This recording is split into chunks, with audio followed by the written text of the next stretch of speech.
Good morning, good evening, everyone. My name is Abhinav Agarwal, and I am the curator of the Indic Book Club.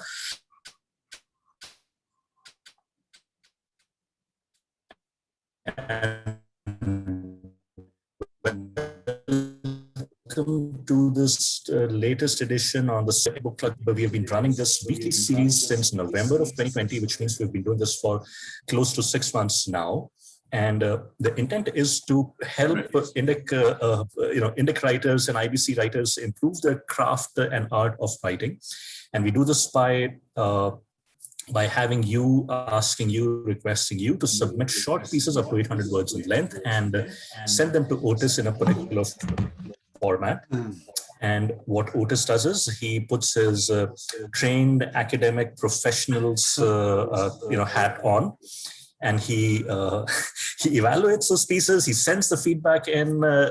He marks up your PDF.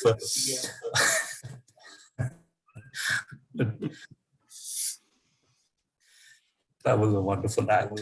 And he sends that feedback to you. And then in this Sunday session, he'll take those pieces, he'll walk us through them, elaborate on some of the feedback he has given, as well as take this opportunity to give a bigger picture also in terms of, some of the things we should think of when we're writing from, the point of view, the narrative, and other good things. Now, before I hand it over to Otis, just one other word, which is that last week, for those of you who attended, G.V. Shivkumar, who is the curator of the next anthology being planned, which is on the lesser known characters of the Mahabharata, and he has identified, shortlisted 10 authors whose works will be included in that collection. And the intent is to use these sessions to have those writers send in some writing pieces. And there's a terrible echo. I'm not sure who it's coming from. I would request everyone else to please go on mute if you're not already.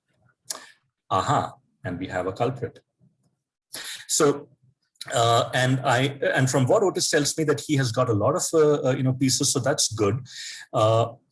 We probably most certainly won't have time to go through all the pieces today. However, Otis said that what he will do is he'll go through some of the pieces, but before he does that, he'll sort of give a big picture in terms of general writing guidance that would help and would probably be applicable, given that all the 10 stories are going to follow a certain theme and pattern. So with that, I will turn this over to you with the last piece of info that these sessions are recorded and we make them available after a couple of days on YouTube. So you can follow us on Twitter at Indic Book Club, and you can follow us on Facebook at facebook.com/groups/Indic Book Club. And over to you, Otis. Abhinav, just one clarification. So there are two anthologies. The Lesser Known Characters is the one I'm working on, and then Shiva Kumar is working on the Indic Women one. Oh, my bad. Yes, sorry. Yeah, so yes, two anthologies. Two is better than one.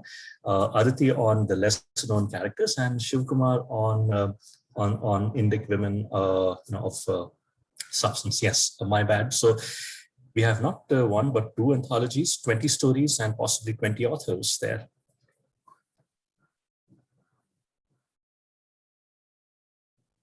Or 25 authors.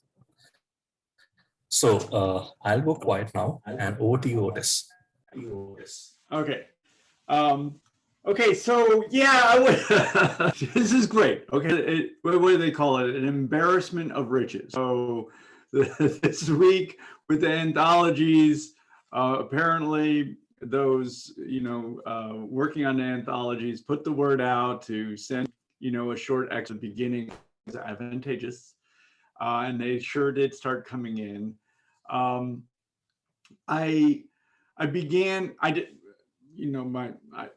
have my schedule, of course, already. So I was trying to keep up with my general schedule, which is a little hectic.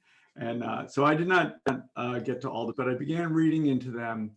And myself at a certain point, because I saw as I say, the writing on the wall that I wasn't able to complete all the pieces, I thought about, what what might say that might be applicable to a lot of the pieces to kind of throw that back at everyone, maybe to get them to maybe rethink a little bit themselves about what their approach is and what the purpose of this work is. So I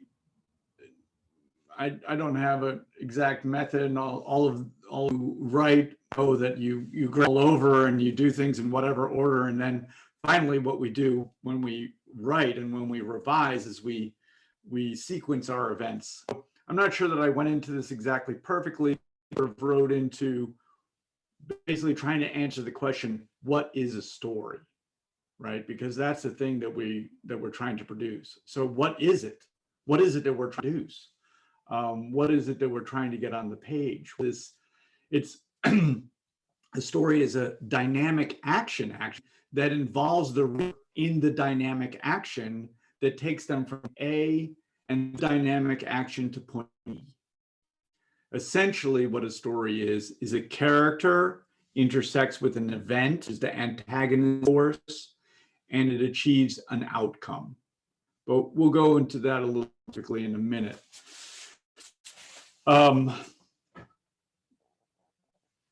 Then I thought,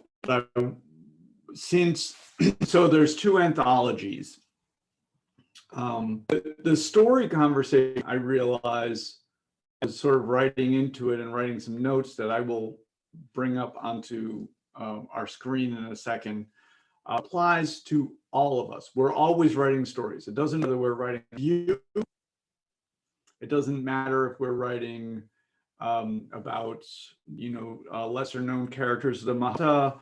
It doesn't matter if we're writing a non-piece. It doesn't matter. It's always be a story.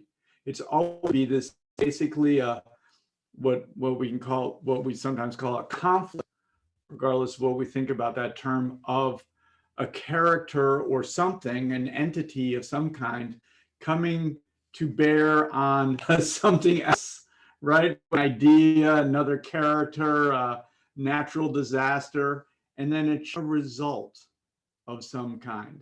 Basically, it's sort of ridiculously simple. 1 + 2 = 3. That's basically what a story is. It's a very simple structure. But I thought, because there are so many works that are involved with these two anthologies, lesser known characters and women of the Mahabharata. I think I got that right. If I didn't, that I might talking about what is I class those categories as minor characters. Okay, so there's major characters, there's minor characters, and so I'll go about explaining that.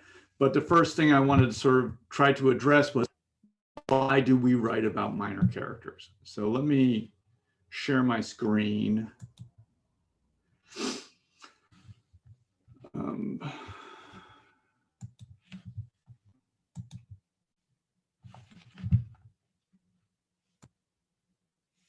Okay, you see my screen? It's a PDF that I've made with my Notability thing. We sometimes have problems sharing my Notability, and then I just made a PDF and I put it up there. Okay, you can see my screen? So, Yes. What is the purpose of writing about minor characters? This is actually, for me, it's like such a profound question. So the way I begin talking about it is that in stories, generally, one or more characters are in the conflict. So however you want to think about it. If you're thinking about the Mahabharata, there's some centralized characters, Arjun, I think. In later on, I'll talk about the Great Gatsby. There's Nick as the POV character, or Gatsby. There's certain people who are framed, and we'll talk about that. They are the protagonists, and what that means is that they are the actors, basically. They do stuff in the story. And they basically face forces of antagonism that obligate them to engage in yet more actions, depending on how the story goes. So they're framed, they're central. As being central, as I say, so in stories, one or more characters are framed. Let's see if I can do something here.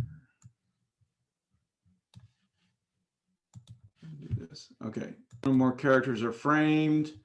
Sorry, this is, oh my gosh, I don't know what my thing is doing. Okay, I don't want to do that anymore. I'm stopping doing that. Okay. In stories, more characters are framed in the conflict. As actors, their humanity is centralized. So there are complex characters that have, they are treated as complex, having both an external struggle, okay? This is something that we can note for ourselves, okay? So the protagonist has an external struggle, is that they want something.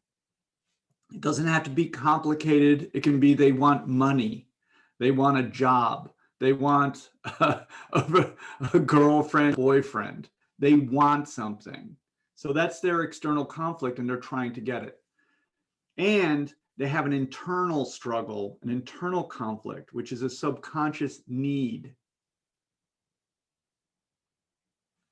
This makes them complex. Minor characters, generally, because they're not framed, their motivation is not really dealt with in the story. They just come in, they're just minor characters. They come in and say, the main character's running down the street and he goes, "Where's the bank?" And the minor character goes, that way. Okay, we don't know the minor character's motivation. We don't know why they pointed that direction and not that direction. We don't know what motivates them to help this person. We don't know what motivates to maybe turn them in the wrong direction. We don't know any of those minor character. Their life and motivation off the page. They just come in, they serve their role, they disappear basically. Maybe they come in again at the end. "Hey, aren't you that guy I asked where the bank was?" It's like, "Yep." "You lied to me. Why'd you lie?" It's like, "I don't know. I didn't know where the bank was." Right? Minor character's gone. Okay, so minor character came in and then came. Done. So this is the issue with minor characters. And so I'll tell you, I have a long intellectual writing struggle with this idea of minor characters. Okay, I think every writer probably does. As I was becoming a writer, I seemed to come to the conclusion that I was a minor character. That's what I thought. I was like, wait a second, I'm a minor character. I'm a minor character in other people's lives. And I even wrote a story called Minor Character. And it was me being a minor character in everyone else's life. They seemed the hero, and I seemed like the person that said, "That's the way to the bank." And then but the other place where this really hit me strongly was reading the novels of Jane Austen. Okay, so minor characters are treated inhumanely, basically, by storytellers. This is the point. It's not done maliciously necessarily. I'm not saying that. It's just that the writer, the universal consciousness, if you will, what it is that makes a story happen, is just not really considering everybody. And my greatest example for this is Jane Austen novels. Okay, I read the Jane Austens. I love them. I even like the movies as I see them. Centralized those novels are, for example, Emma or some of the other characters. I was going to say Holly Golightly, but she's in Breakfast at Tiffany's by Truman Capote. Anyway, centralized is a character here, but in the Jane Austen novels, these people, they eat, they often are eating, but nobody's cooking, right? No one else is in the room. They're drinking and they're having more things. They're doing all these things and enjoying this kind of lavish lifestyle, even though they're vying for money all the time, and there's people with estates and they're doing all those things. But if you read it, okay, if you see the movie, you'll see other people, right? But if you read the book, those servants, the servant class, a whole class of human beings don't exist. Does that make sense? They're minor characters. So minor, in fact, that they don't even exist. A little bit later in this, I'll bring up another place where I think of this that might be kind of applicable to the Mahabharata. So in the Judeo-Christian tradition, of course, we have Abraham and Isaac. I think about this a lot. We get that story from Abraham's point of view, basically. Oh, he's tried to do this thing, take his kid up the mountain and then, you know, sacrifice him. Okay. I mean, that's difficult, right? But it's not as difficult as for Isaac. Isaac is the character in that story, right? We don't get Isaac's point of view about father grabbing him one day, tying him up and starting to haul him up the mountain. Get that story. There's another story we don't get. I feel like I want to do it. Like I'm giving a lecture here. Anyone? Okay, we don't get Sarah's point of view. Sarah is the mother of Isaac in this case. Yeah, go ahead, Abhinav. So one, as you were saying this, a couple of questions struck me. So, minor characters, yes, I can imagine that, if there is a novel or story with no minor characters, it might feel a little sparse, or in some cases, I can imagine a minor character serves to advance the story or to, for reasons of plot. But is there more to minor characters that we should be aware of?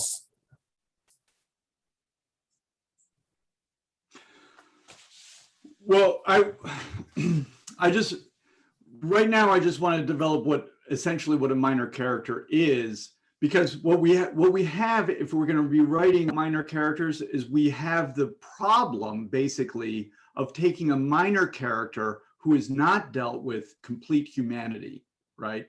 They're just serve a function basically within the story. And actually, if we're going to write a story about them, we must elevate to complete humanity. This is our problem, okay? And actually, you're kind of pointing me to the central issue.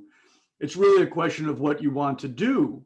So if you're writing an anthology, I mean, I'm not, believe me, I'm not imagining this is necessarily an easy thing to talk about. We can't stories about minor characters without elevating them up to humanity, because it will not be a story. This is our problem.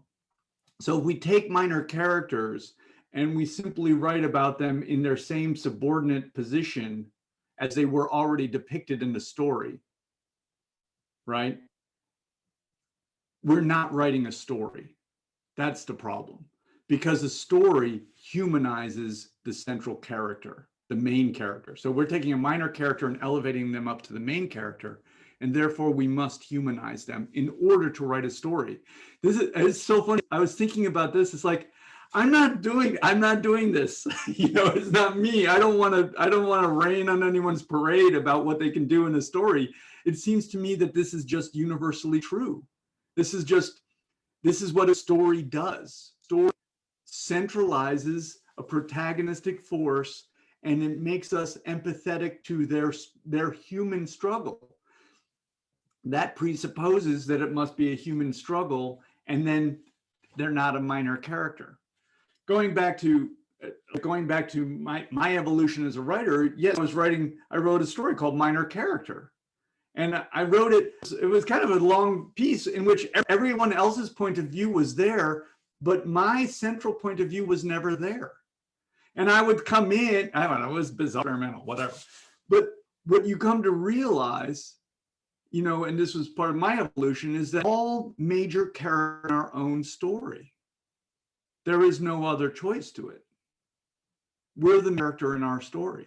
We're the actor in our own story. And so if we write about the minors, we have to make that happen. We have to make the major character with full humanity. So I want to say, I mentioned the Jane Austen novels, but you probably recognize yourself from in India, right? Colonial literature written, but there would be an absence of Indian characters, perhaps, right? The Indian characters are minor. They're not centralized in the colonial literature. Great Gatsby is a little bit more complex in a sense because Nick is the POV character. He's the one who sees Gatsby. In that one, Gatsby is made as kind of a central figure, but he really isn't a central figure. The point of view character Nick is the central figure because Nick is the one who has an experience and changes. Okay, so mark that. That's an important point. The central protagonist, they are the protagonist because they, remember I said, a story is character meets event, achieves outcome / resolution of some kind, and that is a change in character. So what we find, right, if we're trying to take a minor character out of a story and basically write them as a central character, is that they weren't treated as human beings in the first story. So we don't know who they are. We don't know why they did something. They did something, right? That's the way to the bank. They did something. But we also don't know the outcome of the event for them because they're not on the page. They're immaterial in a sense. So we want to, first, we have to know this character in a deep, complex way. We have to illustrate the event that takes place. And then we also have to deal with the outcome. And both of those things, the understanding of the character, right? The event we might know, right? It's in the Mahabharata, for example, right? This thing happened. The press said yes to the marriage proposal, right? Okay, so we have that event. So we know that, but we don't know this person. And then we have the event, and then we don't know the outcome, right? And those are the things that we have to deal with, and we have to mention those basically. And this is where it gets tricky, right? If you find that you're in a situation in which you don't feel like you can imagine the greater complexity of the character and imagine the potential outcomes for the human being of the minor character, you have a problem. That's a conflict for me that's created by it's not created by me, it's created by the demand of story, what story does. And so I just offer it to you for now. Okay, so I wanted to give you, if you're thinking about constructing these stories about minor characters, I want to give you a couple of great examples. Okay, to me, the greatest example of this is Tom Stopper's play, Rosencrantz and Guildenstern Are Dead. Ridiculously amazing play. I just noticed, because I had to look up how to spell Guildenstern, that it is available on YouTube with Tim Roth, seemingly completely. I don't know, maybe you have to rent it. But anyway, if you have not seen it, it's amazing. Another great example that's been hugely influential in my life, and going back, so Mahabharata is an ancient, story, perhaps out of an oral tradition, an epic, it's an epic. This is an example, John Gardner, right here. Sorry, I don't have anything on now. Gardner, he was a professor at the university that I went to, SUNY Binghamton, and I stupidly, because I was an undergraduate, drank too much beer, did not even take a class with him. I mean, what an idiot I am. So anyway, John Gardner wrote Grendel, which is a retelling of, oh no, please don't. Beowulf. Hogarth. Well, thank you, Beowulf. It's a retelling of Beowulf from Grendel's point of view. So in Beowulf, Grendel is a minor character. Well, Grendel is the antagonist, so a major character in that, but we don't know Grendel's point of view. John reversed that and writes Grendel's point of view. That's making Grendel that's making Grendel the protagonist. And now Beowulf, Hogarth, I forget. Now the human beings are the antagonistic force against Grendel. A very, very illustrative example. I can draw upon the Iliad, of course, I know very well. It'd be like to write about minor characters, it would be like writing in the Iliad from Helen's point of view, right? So in Helen's point of view, right now in the Iliad is simply stolen by Paris. But if I were writing Helen's point of view, I'd probably start with her being pretty not happy with, is it Menelaus or whoever? Menelaus or the other king? No, not Agamemnon. Anyway, so Aditi's laughing at my incomplete knowledge of epics. But I'd be writing about Helen, okay? So, or I'd be writing about Hector, who's always been my favorite character in the Iliad. He's the guy that comes out and basically fights Achilles, who he has no chance of defeating. I mean, talk about a story that I care about much more than the story of Achilles. Or writing about Paris. What about that guy? I mean, I think I know the type. Anyway,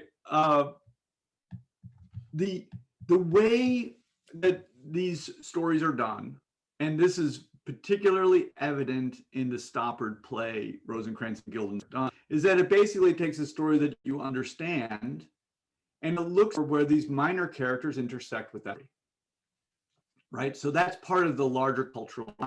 But what the writer needs to do then is write the other parts, those actions understandable and part of their story. So here I write protagonist and minor characters intersection with the protagonist. So here, that little thing, the little X's there show the points of intersection that you can consider. So in Hamlet, we have the Hamlet story, which is not dealt with at all in the Stoppard play. We actually, during the period where Hamlet's off stage, it's brilliant. I saw it, unbelievable. You know, we know what happens in Hamlet. So that's happening off stage. And we have Rosencrantz and Guildenstern are just sitting there talking. They're like, what are we doing? Where are we? And then they're like, suddenly they come in, they say something and brilliant. So anyway, Rosencrantz and Guildenstern, them doing nothing, and then they intersect and they do their small part, they do their small part, they do their small part.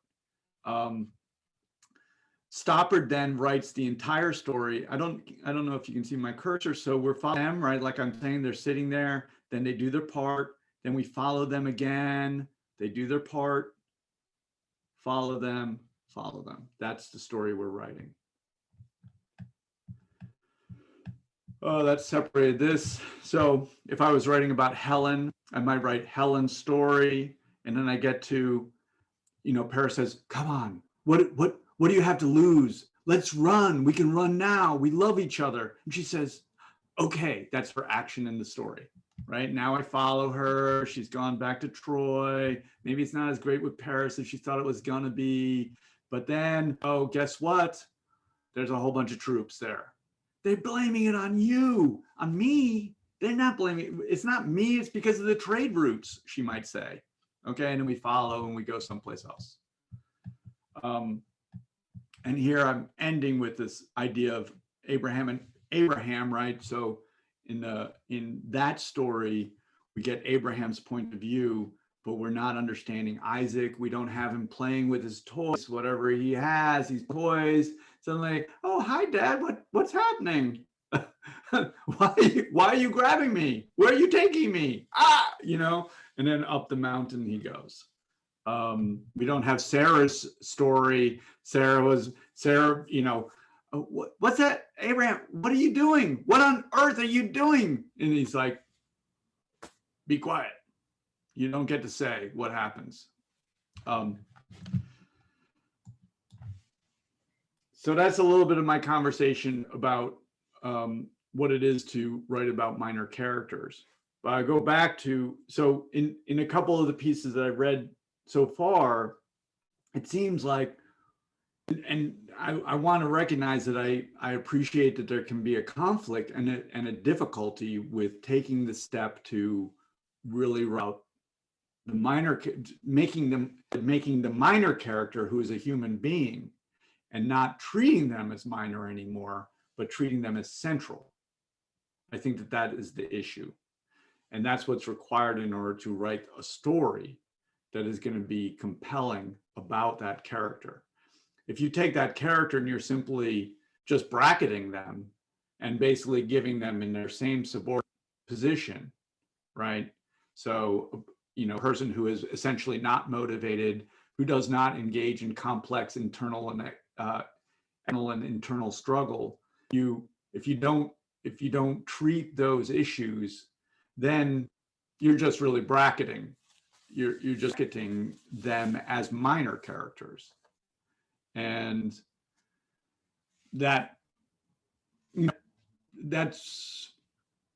maybe more like if you had a dictionary of, you know, the characters of the Mahabharata, then you could have all of them, and, you know, you could say exactly how they're represented in the book, and that would be kind of a literal representation of who they were in that book.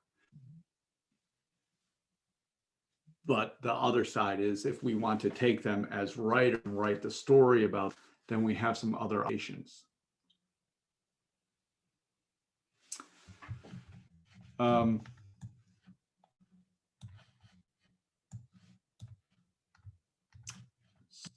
So I'm going to stop that share now.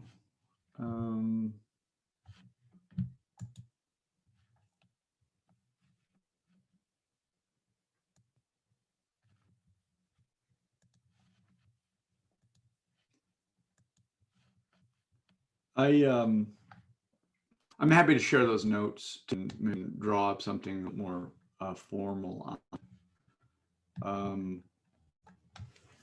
So let me think. And any questions about that, or, you know, trepidations, DT, Ashvan? I'm a little feedback. I don't want to feel like I'm. I think it's really helpful because I think one of the concerns is because the Mahabharata is a sacred text, so there's always a fear of meddling with it. But I think the point that you make is a crucial one, which is it can't just be even looking at the events of the Mahabharata through this character's point of view, because if it's just about those events, they're still that minor role. But it's really making the story about the minor character and not about the Mahabharata through the prism of that minor character. So I think that's crucial. Right. You know, right, to the point of, like, in our own lives, none of us are minor characters. Okay, so like Helen, for example, when she doesn't think of herself as her when she decides to flee with Paris, right? It's not a minor character in her life doing that action, and none of us are, whatever those actions might be. And that's basically what I'm trying to frame in the story, is that protagonist is the antagonistic response. But it's still, because it falls into this, you know, kind of difficult area. If I were writing the story of you know, of Sarah in the Abraham and Isaac story, you know, there are some people who would say, what do you mean? There is no story of Sarah, right? But I say, I think there, you know, and that's what I would have to do. It's actually, I do understand, not an easy thing to do in more ways than one. I mean, you could just look at it in terms of that issue, right? But it's also difficult for us as writers to do that, you know, to get to this where we can sort of release ourselves from some of the, I want to say, like, the authority of our understanding, and go to another place of imagination, which is, I think, a deeper authority. I don't know. I don't know how to say it, but I think we have to trust ourselves a little, and then our responsibility is always to do the work as well as we can. We can't do it better than we can, so we don't have to worry about that. So we shouldn't worry about that. But if we do take on the task, let it as well as we can. When we attempt to capture a character and write a story about them, we just want to very, very best. Really try and capture their humanity. Doing less than that, this is where I really fall sort of aesthetically. We should never do less than that. We always have to do our very best to truly capture the humanity character we decide to frame. Because if we do that, then we're just using them, and we should not ever use.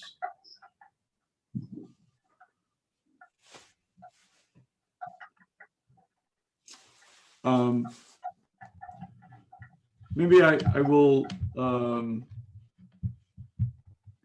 share this time. I guess I should admit that I'm a little bit worried, because this is obviously a lot of weight. I understand, and I'm a little bit hesitant maybe to look at people's pieces individually right this moment, because I don't want to wait to fall on anyone, specifically. So maybe if you indulge me, I would talk a little bit about what a story is. And that's something that not only for these anthologies, but just for everyone, including Ram and his reviews, to bring into the picture, because his they're so helpful to me. Maybe I can talk about that for a little. Let me. Otis, one other question or observation. So, you said that a story has to humanize the characters, right? And minor characters present somewhat of a dilemma or a challenge on that account, because the book on which these minor characters are based may not have enough material for someone to, quote unquote, humanize these characters. Are there successful examples of how, taking from these epics, these Greek epics or otherwise, minor characters have been given their due importance, or they have been elevated beyond or above what the original text had, without kind of distorting the essence of the epic itself, if that makes sense.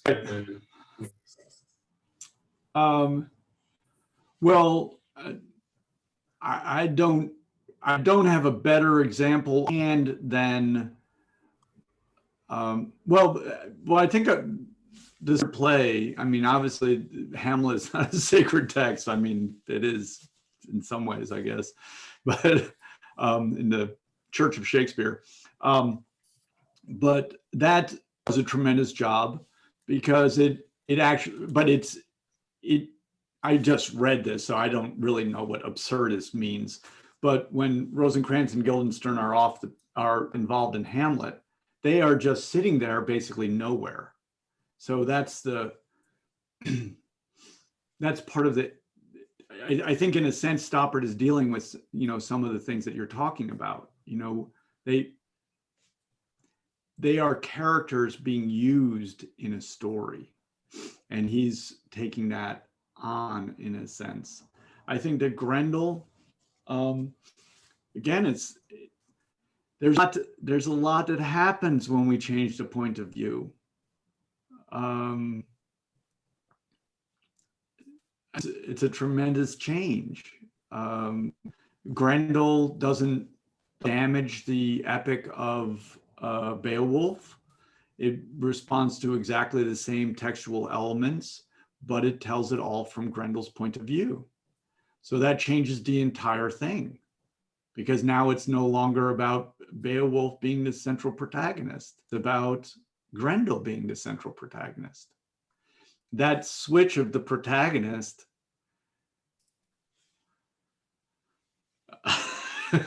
once you realize it's relatively mind-blowing, it does, I don't have a good answer for them.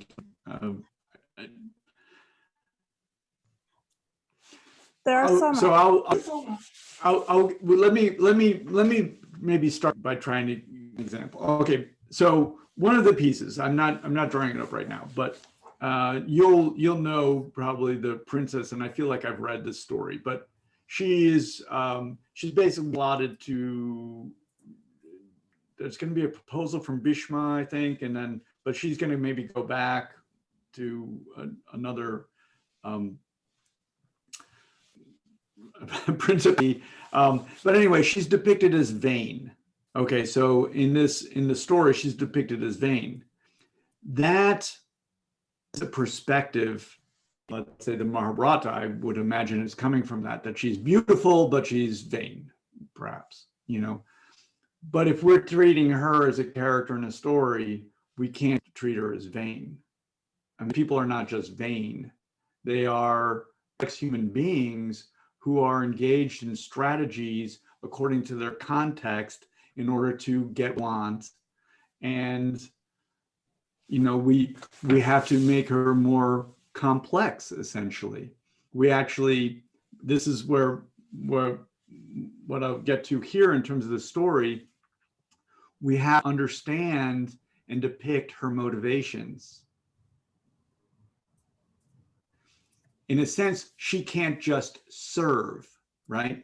I mean, it's like it's a little bit like the events in Jane Austen.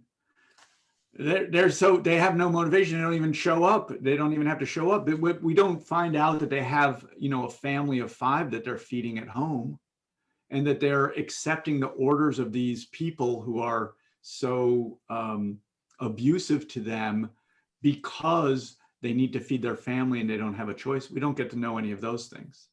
So really what we're doing is we're trying to show that motivation. And Abhinav, maybe the answer to your question is, so when you're a minor character, that motivation is not shown. So does showing that motivation change the text? That's the question, maybe. I was just going to add there are some novels by Madeline Miller where she takes the character of Circe or Patroclus, who's companion of Achilles, and she tells the stories to characters. So for example, in the Circe story, Odysseus is just a minor character who takes up a few chapters of the story, but a lot of the story is taking place off screen in what would be the Odyssey. That's one way of doing it. So maybe it's putting these characters in situations that are not in the Mahabharata and trying to imagine how they would be in those situations, which can be kind of freeing because then you're not feeling confined to the text, but you get to know the character and figuring out the part of the story that's not depicted and using that to enter the story.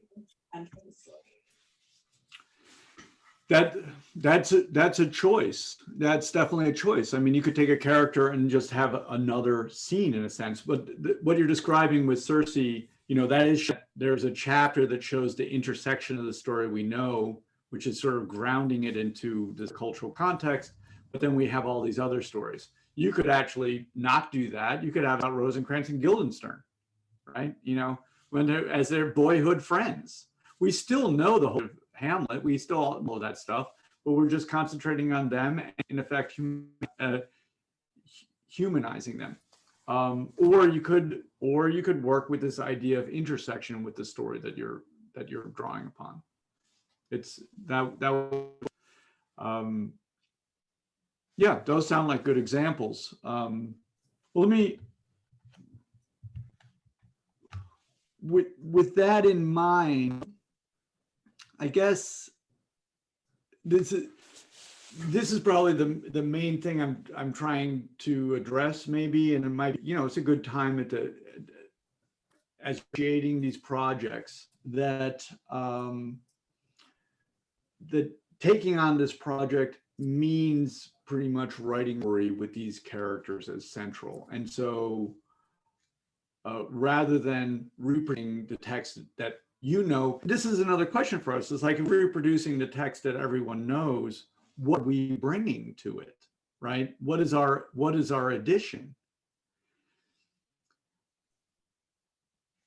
So we as writers want to be relevant. We want to bring something, and that's what bring is some sense of our artistic intent. This is a little description of, is this sharing here? It says, what is a story? So these are just my quick notes. It is? Sure. So as I said, character plus event equals a change or resolution. This becomes relevant again to these minor characters. We'll see that who is the protagonist in the story? Who is that central character? The answer to that is who will change, right? That's kind of a tough thing that's a little narrator, magic there. But the protagonists, we've decided in the beginning, the ones who are going to enter into events, and they're going to come out the other side transformed by those events. That is the story arc. That is an essential element to story. I don't know if I have to go a lot about why that happened is not a story, but maybe I'll just say briefly that this is my metaphor for it. If a tree falls in the forest and no one is changed by the experience of hearing it, it doesn't matter.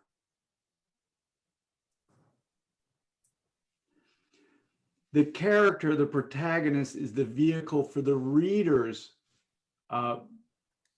experience.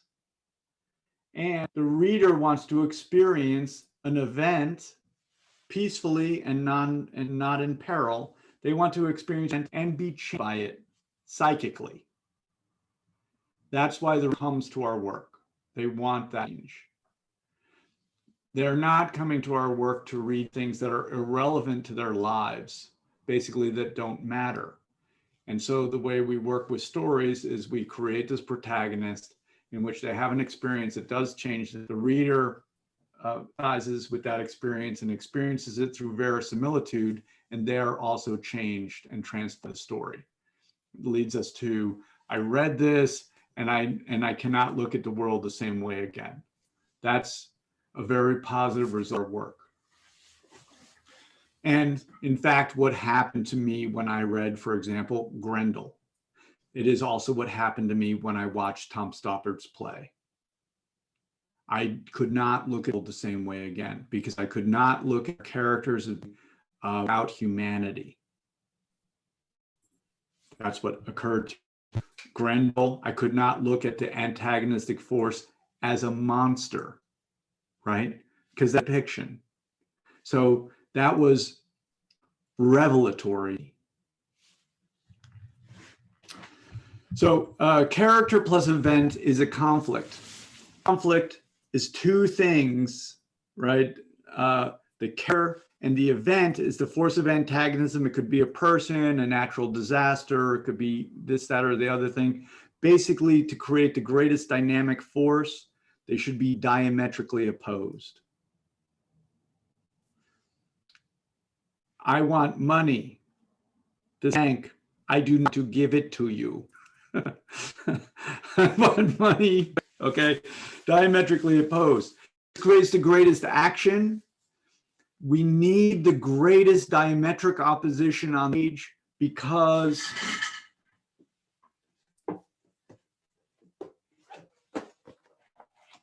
at the end of the day, we're doing words. So words don't hear me, right? So we need to have some things behind those words that are forceful and as I sometimes say, drawn with thick lines so that the reader will feel, because creating a feeling in the reader is the point of our work.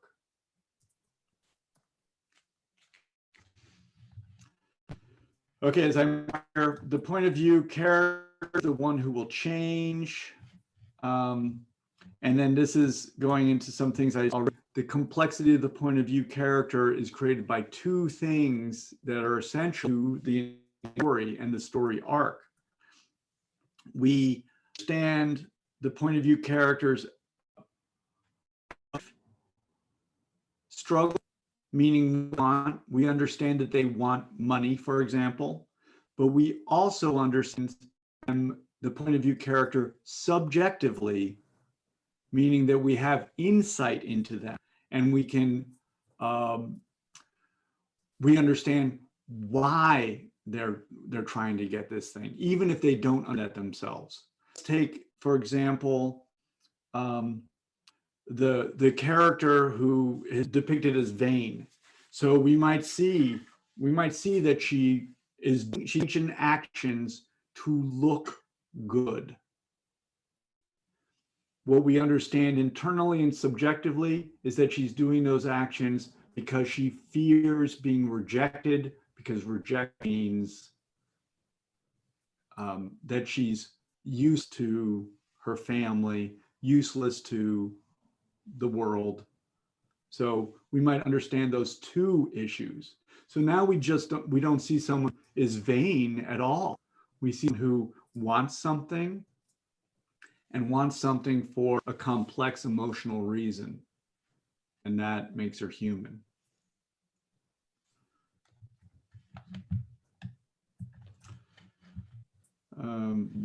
You see my arrow, I didn't quite think of things in the right order.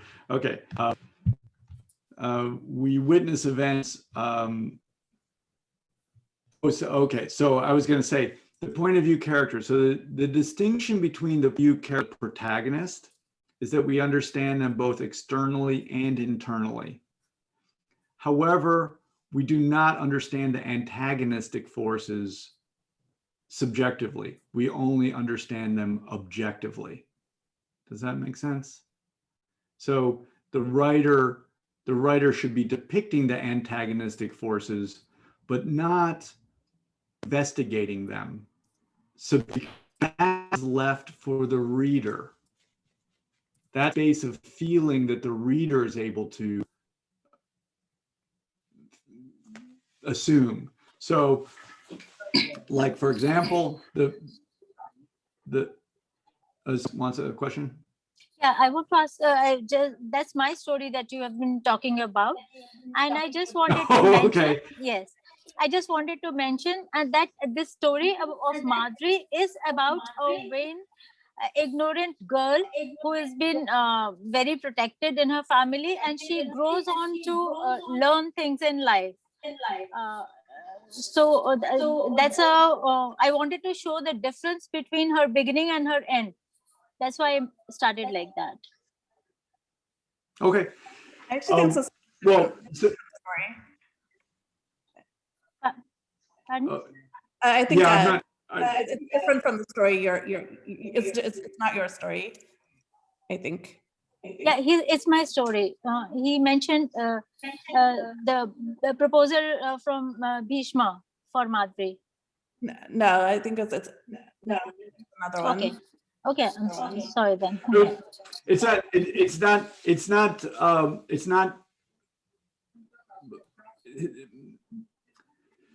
the issue with, so even as you say, like, this is an ignorant girl who becomes less ignorant. So what we want to do is we don't want to, so the same with like vanity or ignorance or whatever it is. We don't really want to take our protagonist. We want to show the protagonist's point of view. This is what we want to be engaged as an author, essentially judging our character and depicting that. We want to try and show the character's struggle. It's the character's struggle, their internal and external struggle, that the reader gets to experience the same struggle, their human struggle, through, as I say, similitude, so they come to an outcome. This is the effect of the story. Yeah, I got your point. That's the central thing that we. Oh, okay. Yeah, Okay. Thank you. So you know, so like one of the ways, like, you know, if it is or not, it doesn't really matter. But like, so like as a writer, like I say, I would not write, you know, so-and-so was a vain princess. Yes, I can't be judging her. Yes. Right.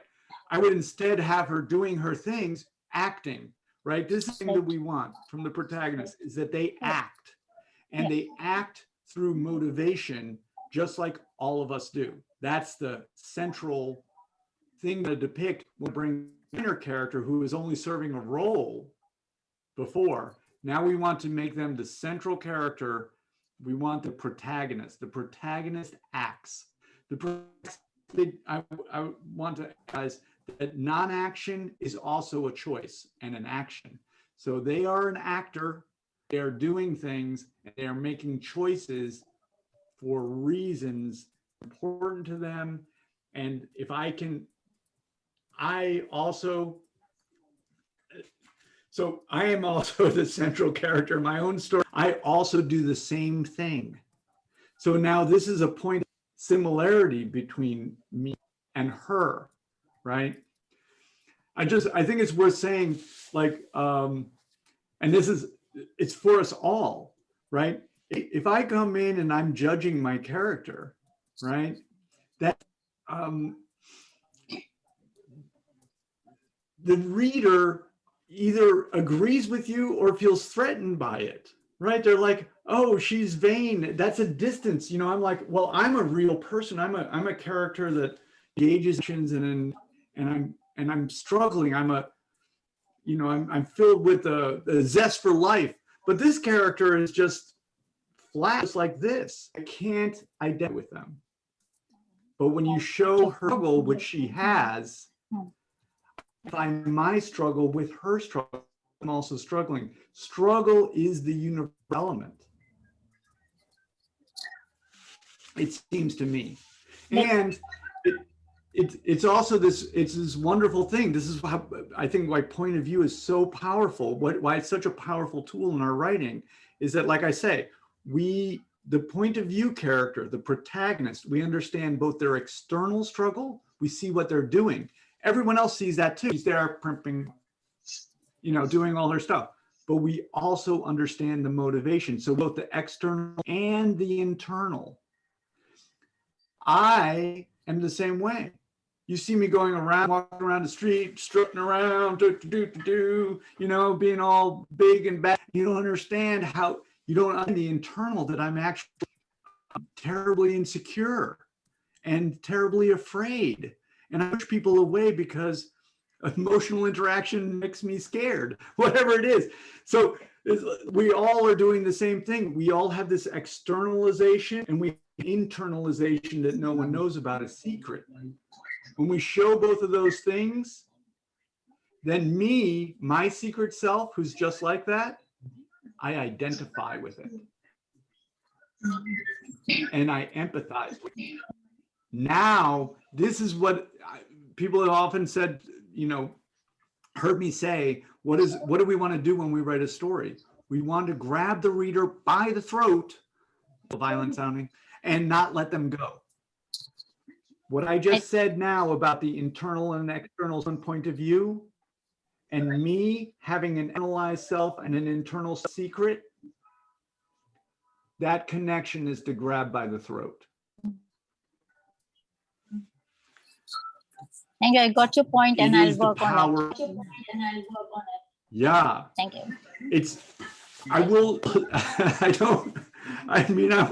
to be delicate, but when you do, you will see that it's an amazing experience, because what you'll have to do as a writer is you have to go into her humanity. And that is an amazing thing. I was just reading one section. I think Sorella has a review, maybe, and so I'm sorry, I don't know the Mahabharata as well as I can, but there's a charioteer who's been given the divine ability to, you know the story from everywhere, and that's a little bit of the feeling, to be the writer and go into the humanity of the character. That's the imaginative capacity. And but when we claim to try to do it, this is how it goes. And we're just trying to do it. We don't succeed in doing it. We try it, and we do it to the best that we can. That is our obligation.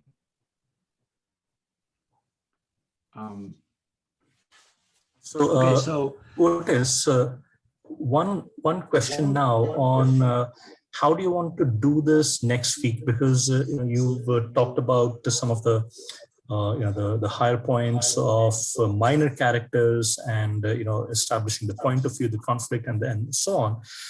And given that you also have a substantial number of writing samples from these authors selected for the two anthologies, so how do you want to do this next week? Is there anything in particular you want to tell the authors, or what you think you want to cover next Sunday?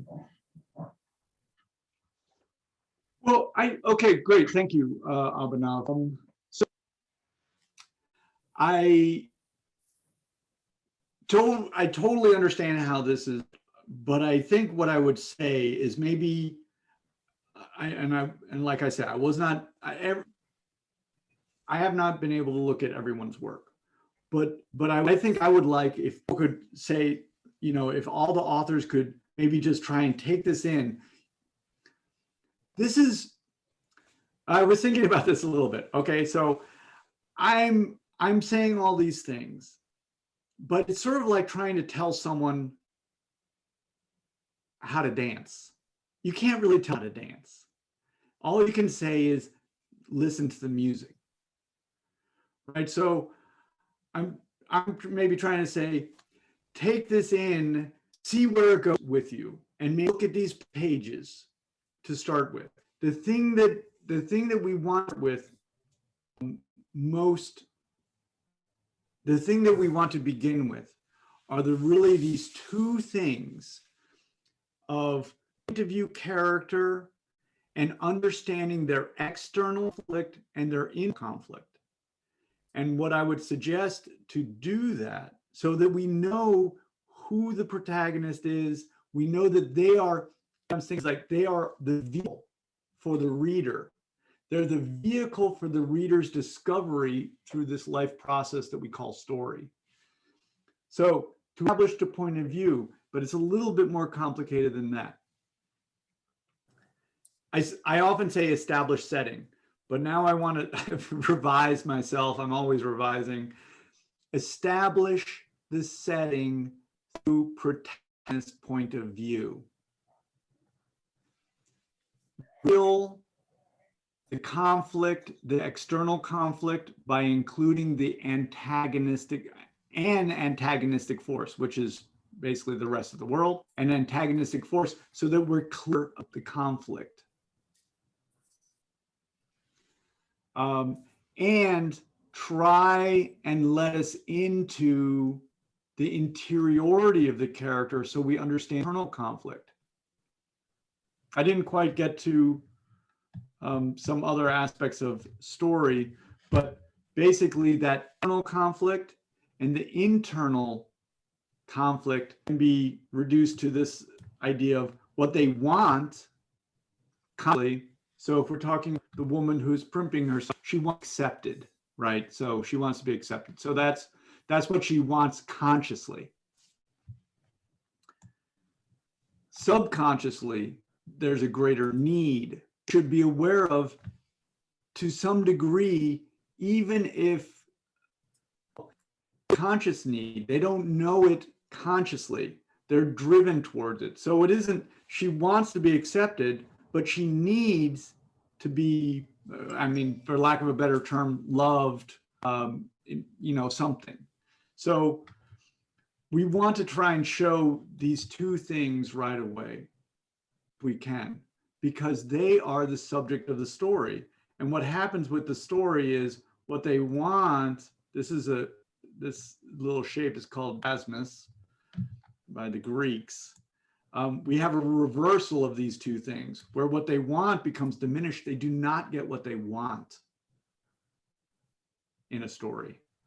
But if a story has a positive ending, they get, as the Rolling Stones say, a need, which is to be realized with themselves, to be actualized. It's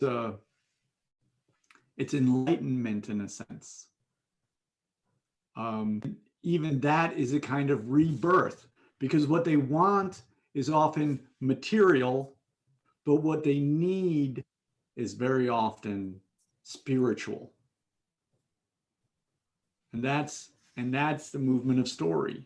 And we see that movement reflected in all of these ancient stories. Oh, I know that they're there. All the traditional stories have them. We're taking on the job here of trying to have this story take place with the minor characters.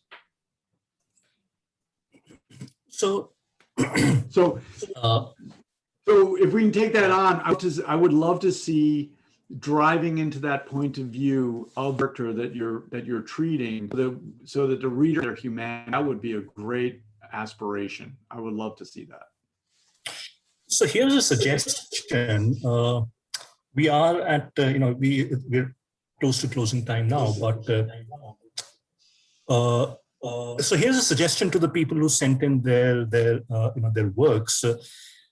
If you want to take these points and rework your sample, if you think it needs reworking, if not, then that's obviously also fine. But if you want to rework your sample and then send it back to Otis, then perhaps next week, Otis, you can pick up some 2, 3, 4, however many you're comfortable with, and use some of these concepts that you have talked about today, and use them to illustrate, whether how well they have been applied or not applied, or where things could be improved, or what is, coming out very well versus not.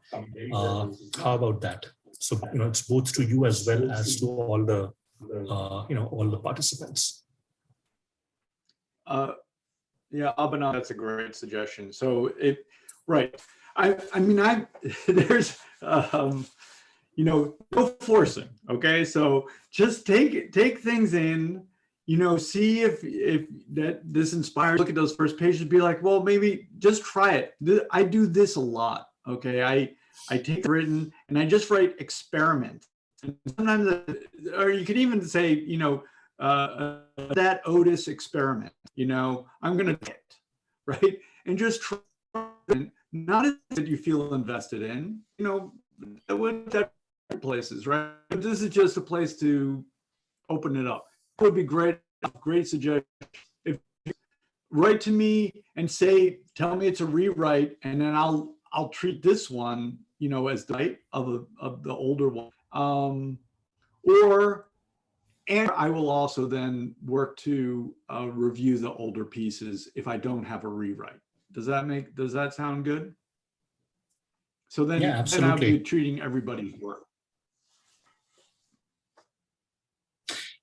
So it looks like we have an exciting Sunday coming up 1 week from now, because I am absolutely looking forward to these pieces and the feedback, because 2 anthologies await the result of the refinement and improvements and edits that will follow these writing sessions, and obviously the work that Aditi and Shiv Kumar will put in. So folks, thank you so much for sending in your samples. Otis, thank you for walking us through these higher points. And if you can send the your notes in whatever form, PDF or whatever, I will circulate them with with these with these writers. And folks, if you just hold on one sec, I'm also going to share a link to a WhatsApp group that we have for these open house. It's open to anyone who's interested. So we don't get too many messages on the group. So that's good, given that I'm sure everyone is part of a few hundred WhatsApp groups already. And I am pasting that link right. Okay, now that I've done that, you can copy that link. And any closing words, Otis, before we close for today? Well, I think I have to say that is a really cute dog. Celia has this puppy. Does everyone see the puppy there? Look, eyes. Oh my. Yes. And you all, thank you. I really appreciate you narrating me today. This, as writers, these are issues that, I mean, we grapple so deeply. This is really the work that we do. You know, we frame story, our acknowledgement of choosing a protagonist versus being a protagonist isn't being a protagonist. There's choosing the protagonist from the point of the writer. And this aspect of humanity I want to come back to. It's really, this is, I've said before that, you know, all of us, we live with one point of view, but when we write, we try to capture the humanity and point of view of someone else. And that is I think that is a noble calling to try to do that. In fact, it's a noble calling to even try to do that with ourselves, to find that humanity within ourselves. And so I really truly admire you all for engaging in this. I mean, I think it's, I don't know, I kind of think it's why we're here, but I don't want to get corny about it. So thank you, everyone. Thank you, Otis, and thank you, everyone. And we'll see you next Sunday. Bye. Thank you, Otis. Thank you. Thank you. Thank you.